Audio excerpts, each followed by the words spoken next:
What's up, Long Players? Welcome back to the Long Play Listening Party, the show where we go deep on music business. Woo! Writing, recording, inspiration, gear, and whatever else sounds good to us. I'm Howie Howard from Mr. Furious Records, joined by my co-host Nate Holt. What's going on, Nate? How is it going this week, everybody? It's going great this week. Excellent. And KG in the Drive, Katy and Steph Williams are back. We're going to listen to side 2 of their new album, Another One Gained. Welcome back, Katy and Steph. Hey, thanks for having us. Yeah, thanks for having us back. For sure. The weekly long-time listeners know that we record all at once, split it into 2 shows, and that is the running joke.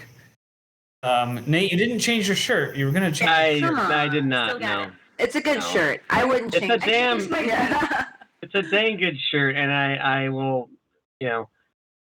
I'm not going to change it. It is a damn fine shirt. I feel an urge to make a pun about your shirt. I've been wearing this shirt all week. That's how comfortable it is, and everybody who can afford to should pick one up. For audio listeners, Nate's wearing a Creepy Jingles shirt. After they buy a Drive shirt. Came at the same time. After they buy a KG and a Drive shirt. After. They're awesome. If you can, do it at the same time. It's efficient that way. Yeah, right. Cover 2 bands. Where did you get your Creepy Jingles shirt? I believe I bought it at a show. Okay. Yes. So go see past guests, the Creepy Jingles. Yes. Pick up shirts. They are playing at the Record Bar. I believe they're playing this weekend, maybe at the Record Bar. Nice. Oh, cool. Right on. Or I could. Coming up. Mm-hmm. Yes. Yeah. I don't quote me, but they are playing at least a couple times coming up soon. So we'll see them. Well, that gives me a perfect segue back to KG and the Drive, because the first time I saw Katy and the girls was at the old Record Bar.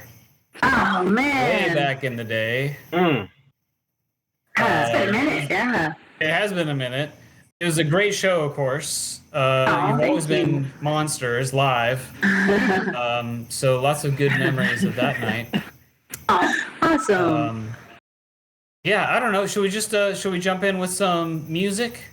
Let's do it, yeah. Let's do it.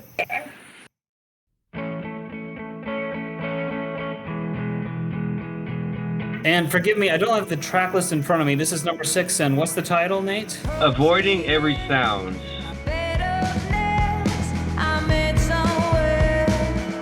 This was one of the very first Drive songs. I think we played it at our first Drive show. And we scrapped it because we didn't know where it fit or what to do with it. Yeah, we sort of shelved it for a minute, and then we started messing around with it during the pandemic. It found its home, And during the pandemic, you 2 were doing broadcasts, right? We did some live stream shows. Yeah, and then we did like a couple just like videos, like split screen videos, and we did everything we could to like, create content. Feel like we were doing something.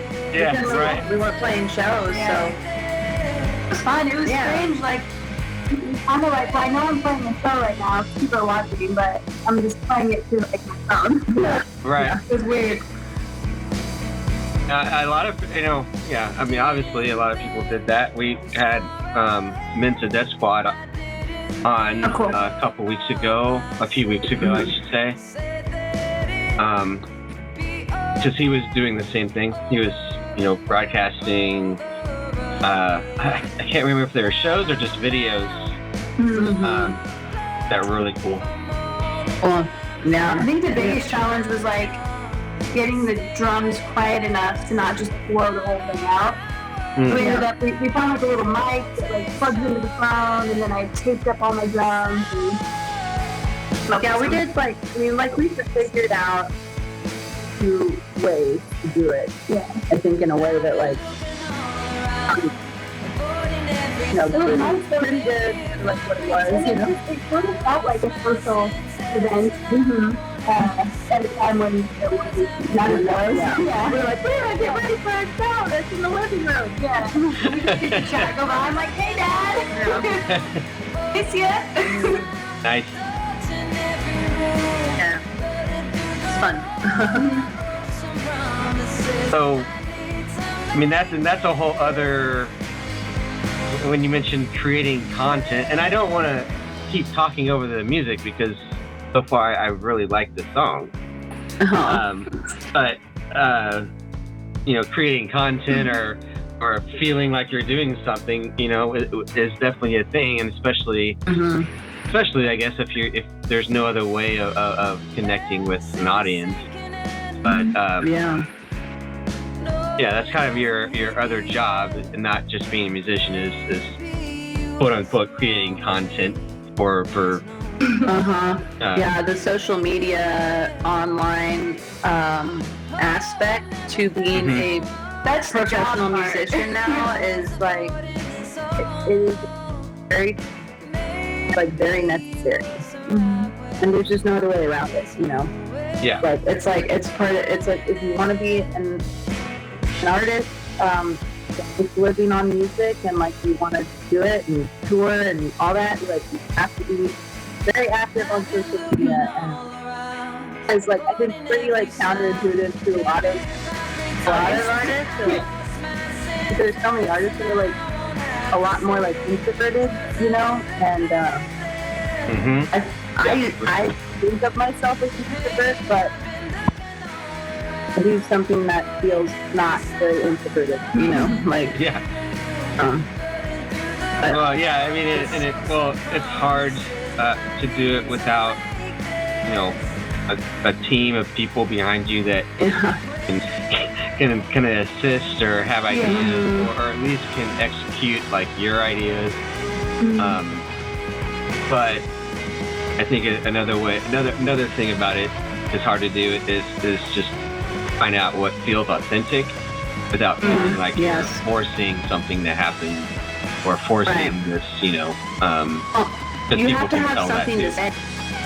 You have to have real things to share, and by doing that means you have to be doing something. So you have to have an album, or you have to have a song, or you have to, have to have a tour. You can't just be like, you have to have content, essentially, for lack of a better word. You have to have content. And we ended up working with for this album cycle, we did work with like a PR and digital marketing company. And they completely turned around our social media strategy. Like we posted maybe like once, twice a week. We didn't even really care or think about it that much at all, Like we would post for like shows and stuff, and they helped us like do a bunch of social media around this album, and it was like, I mean, we've learned a lot about the whole world, which we didn't even didn't know it all before.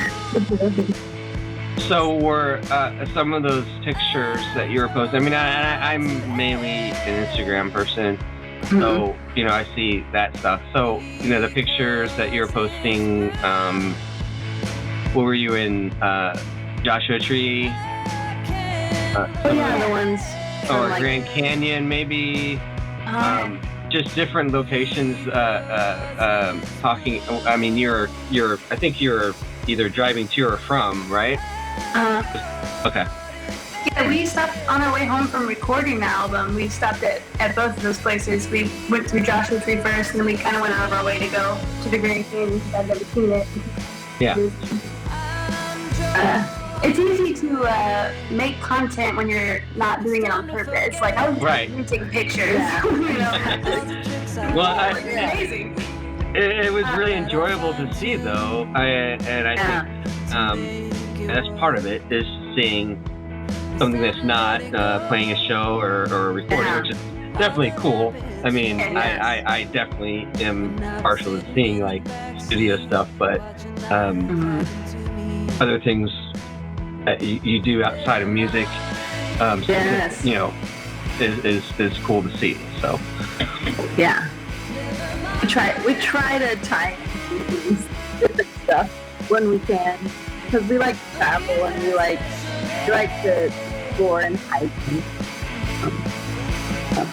So. Yeah, so that's fun. I mean, just as someone who you know, it's fun to follow you guys on Instagram, I guess, on social media. Thanks. So yeah, I mean, whatever you're doing is cool with me. So. I know I'm super important, but just. That actually means a lot to hear, because it's not. We've talked about it quite a bit lately, especially with this whole like the digital marketing lead up. How it's just constantly, here we are again. You know, but I think like we try to do our best to just incorporate some of who we actually are. With the like promotional stuff, because you know, yeah, I don't want to see that much of that stuff. I don't want to put that much of that stuff out there. About myself. But it seems to be a balance. It's kind of what we're living. Yeah.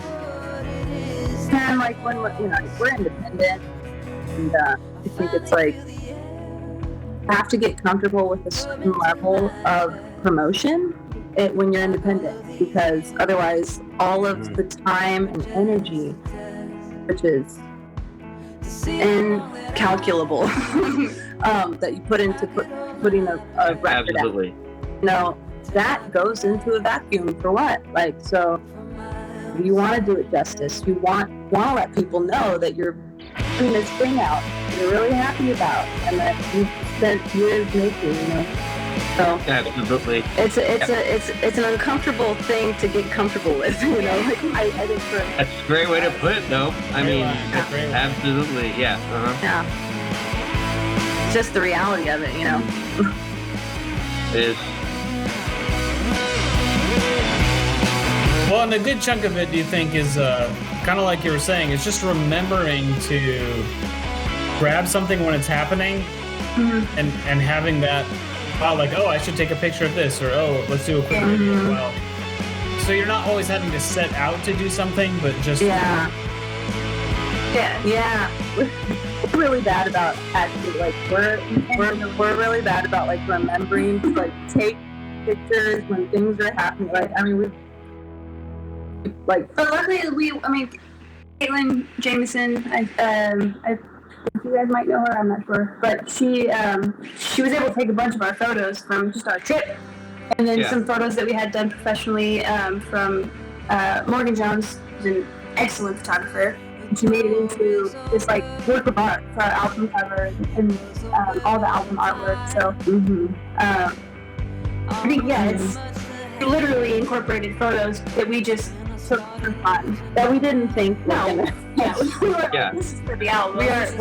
We're trying to be better about like documenting stuff, but it's like you just can't constantly like be like taking videos and photo, like you're gonna be on Influencers in the Wild or something, like falling on a No, I mean that's a great point. I mean, but it's so hard to figure out, like, should I be recording this, or should I just enjoy the fucking moment like a normal person, or, maybe being a normal person is being, thinking of what you can do with the content or whatever, but it's hard. A rabbit hole about like the existential dilemma with social media and the way that we like our society like completely relies on it. Don't get me started.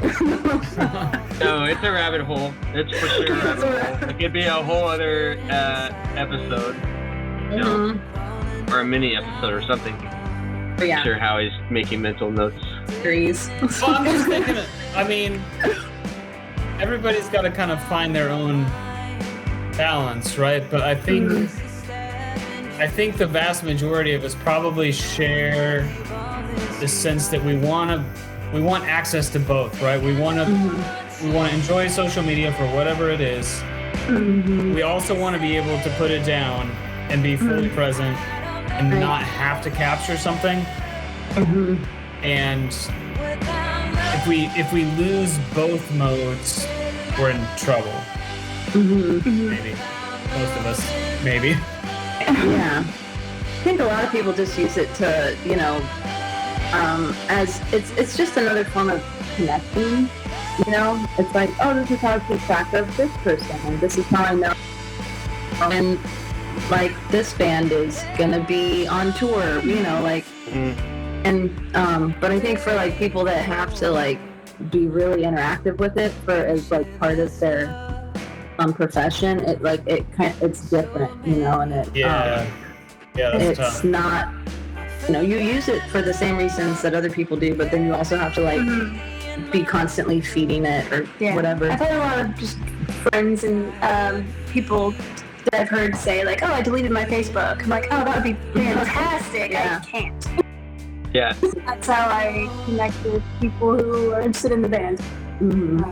Yeah. I would never want to lose that, but sometimes I'm like, oh, I would probably be a happier person if I could just get rid of social media from my personal life. But pros and cons. Yeah. Yes. Yeah. We try and just use ours for the band to be honestly as like relevant and like what we're doing as possible. We generally just like these are the shows we're playing. This is the music that we have out. This is what we're doing. Try and keep it as honestly as focused and as relevant as possible.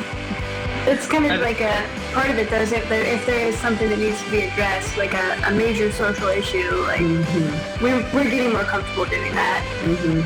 Whereas maybe in the previous band, like, we would avoid talking about certain things, but now it's like, well, this is who we are, this is what we think, this is what we believe. If you want to stay, stay. If not, I'm sorry. Yeah.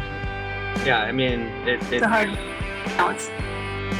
It is, and I mean, one of my close friends, put it as like, it's, at this point, it's about getting rid of like the people that are, maybe not fake is not the right word, but the people that aren't there for you being who you are, and the people that are still there, are genuine. And generally want to know about you and know what you think and may or may not agree with you, but at least they're not, right. Yeah.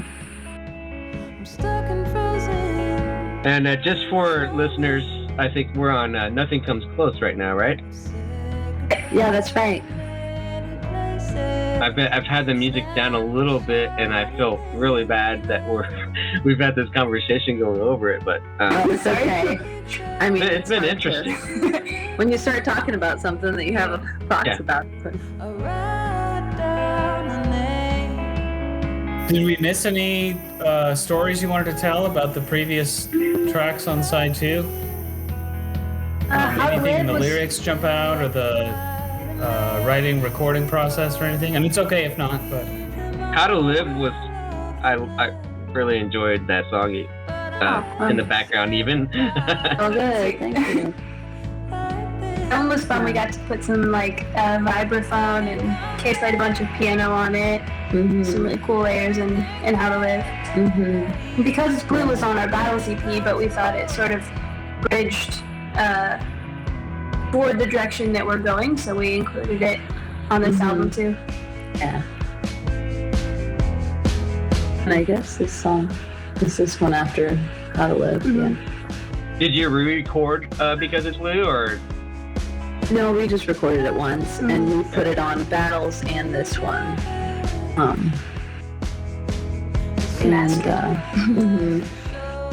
I guess, it did get remastered, but it's the same. It's technically the same master. Yeah. Well, I can get into feeds about how that goes with, having mastering, yes. Right, and distributing. Unfortunately, had a very active and attentive mastering engineer, which the whole process of we had the mixing process, which honestly was fairly important too. which was great because I hate an elongated mixing process. Yeah. It's like right. You just can't. You have to stop listening. You have to stop listening to your ears. It's like right. And that's also a fine line between what's fine and what is just what going really matters. Yeah.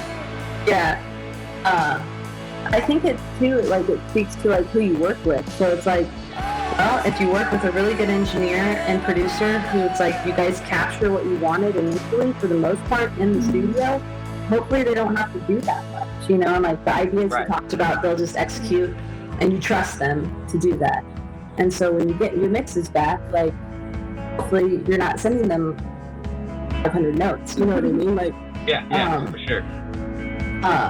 Which is and then the mastering like was something that we had a friend of ours do it, who that's how we met her, was actually through mastering. She mastered a girl's album, and then she's played bass with us a few times, and she mastered this album. Yeah, Shelly Anderson. Yeah, okay, that's good to say. Yeah, the connection to our recording engineer, and but she's the mastering engineer, and she was like very just really like sent us lots of options and like was just very attentive during the mastering process, because she is like a very active mastering engineer. She's amazing. I love her. Yeah. I mean, it feels like you've got somebody that is not just like going through whatever emotions or not that people go through emotions, but just like, hey, this is this is just another project and I'm doing it, but taking their time and actually like, hey, trying to figure out what you guys want. That's well, working with someone like Shelly, like she's emotional. People who do become emotionally invested or do genuinely want the best for whatever it is that they're working on. I really appreciate people like that. Yeah.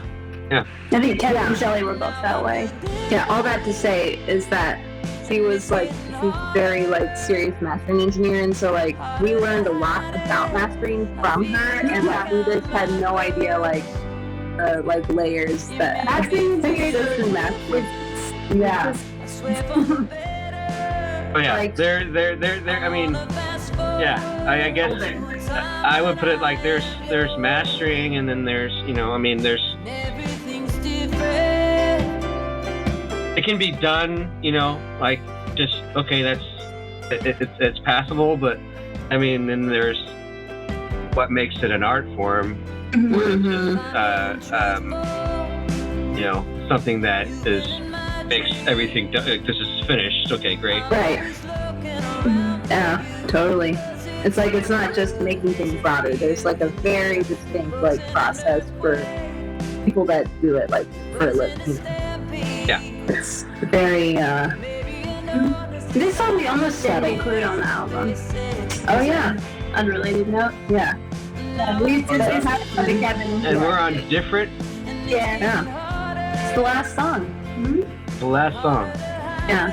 Kevin, the engineer, he really liked this one and he wanted to include it. So we included it. So we did. We thought it was a really nice ending, based on the outro and all that, like a good way to go out.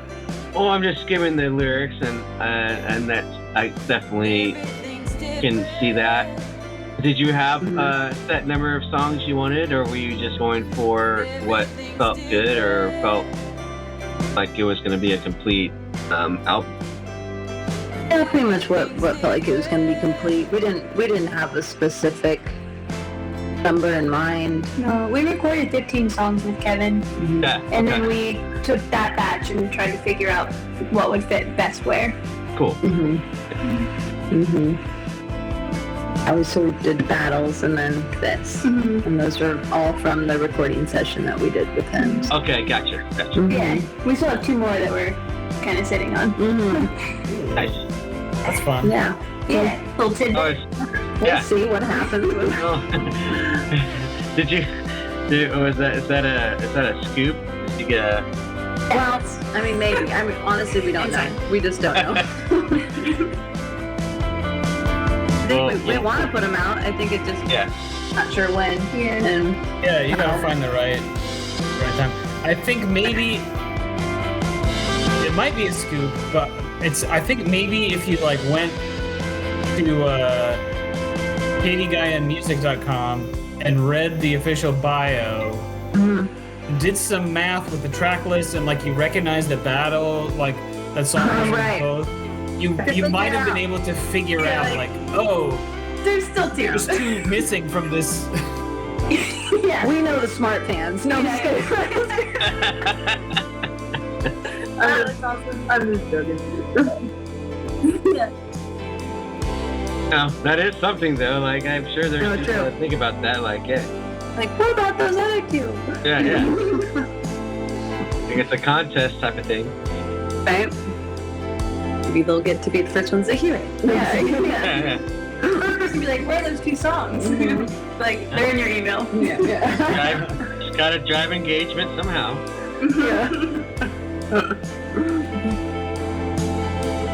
This ending, this was Evan's sort of idea, like to have just something that loops on itself and flows. Just kind of let the album breathe a little bit. Yeah, the sequencing is great. It has a nice I was gonna comment about the flow to it. same sort of an extended outro a little bit. Yeah. Mm-hmm. Oh, she's extended. Yeah. Yeah, that was very, Lengthy. very intentional. Great. I remember kind of like looking in and seeing Kevin, and I wasn't quite sure how long we were gonna go, and he just was like, "Keep going, like give me the really okay, all right." Glad I did. It worked out great. But when it was just the drums, like the first layer of tracking, I was like, "This is a little excessive." Be a little weird. Yeah, I mean, this Can was we loop definitely some of like this or what? Right. It was a great lesson in just trusting people that you're working with. You knew what and it sort of like letting go of Yeah. the things that like make you slightly like uncomfortable, you know, like he pushed us to do stuff like that where it's like, ooh, well, we wouldn't typically do this, but looking back, I'm really glad that we did it that way because I love how it sounds and I love how it like breathes and you have a moment to. Well, just as enjoy. another, I guess, element of you know, going a different direction and kind of seeing how, you know, where that's going to take you. I mean, they're just kind of exploring that a little bit. And that, I mean, it's probably a lot of fun to do. Yeah. It's nice to work with people that are respectful and creative and but they like challenge you, you know, and that was something that we found with him, which was great because we didn't really know what to expect because we didn't know him personally. We met him through a friend, so through Shelley. Okay. Yeah, we kind of based our entire trust on the fact that we'd heard some of his work and really loved it. So we're like, all right, let's do it. Yeah. Yeah. That's the album. Yeah. No, it's great. I like I said, I wish we had done a little bit of you know, letting people listen to it like we did last week. And we were talking about social media.